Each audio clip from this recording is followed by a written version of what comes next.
হাসান প্রশ্ন করেছেন, বিভিন্ন দেশের ফুটবল ক্রিকেটের খেলা নিয়ে অধিকাংশ মুসলিম যুবক ইনশাআল্লাহ আলহামদুলিল্লাহ দোয়া করে, এগুলো বললে গুনাহ হবে? অবশ্যই। ফুটবল খেলা, ক্রিকেট খেলা, এগুলো নামাজ কালাম বাদ দিয়ে ফুলাফাইন যেভাবে এগুলোর মধ্যে ঝুঁকছে, আমি আমাদের বাড়িতে, গ্রামের বাড়িতে গিয়ে এবার আশ্চর্য হয়ে গেছি রমজানে। দেখলাম এক ঝাঁক ফুলাফাইন তারাবির নামাজের পরে শুরু করে ক্রিকেট, এবং সেটা চলে যায় সাহারি পর্যন্ত। 80 করে সাহারি খাবে। আমি তো একেবারে মাথা খারাপ হয়ে গেছে।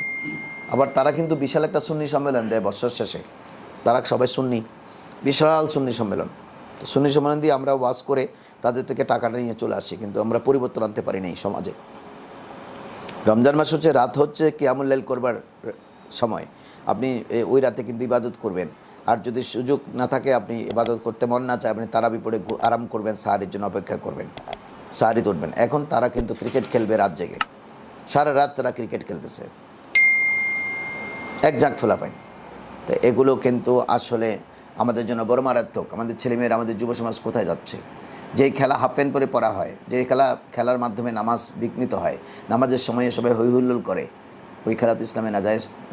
ইসলামে জায়েজ হচ্ছে ওটা যে আপনি সংক্ষিপ্ত সময়ে হয়তো একটা কোনো কিছু খেলা খেলে আসরের পর থেকে মাগরিব রাত পর্যন্ত আপনি এই খেলাটা কন্টিনিউ করবেন। ফোলাফাইনা হয়তো খেলাধুলা করবে, অবশ্যই খেলাধুলা বিমুখ করার জন্য ইসলাম বলেনি, কিন্তু আপনি সেটা শুরু হয়েছে সকালে, শেষ হবে রাত 12টায়, ওয়ান ডে প্রোগ্রাম।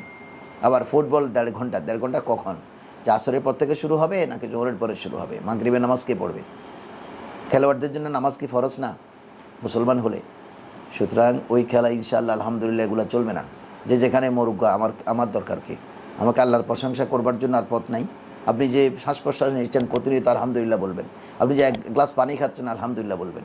আপনি যে বাজারে যাচ্ছেন, একজন বন্ধু জিজ্ঞেস করুন কোথায় যান, যে বাজারে যাচ্ছে ইনশাআল্লাহ, আল্লাহ নিলেই তো যাবো সেখানে ইনশাআল্লাহ। ফুটবল খেলা দেখতে যাচ্ছে ইনশাআল্লাহ, এটা বলার দরকার নেই। ফুটবল খেলা দেখারও দরকার নেই, ফুটবল খেলারও দরকার নেই।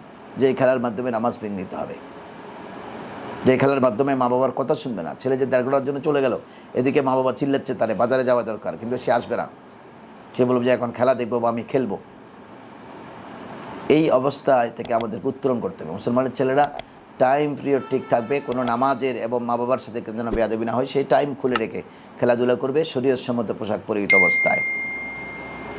আশা করি আপনি বিষয়টি বুঝেছেন। আপনাকে অসংখ্য ধন্যবাদ।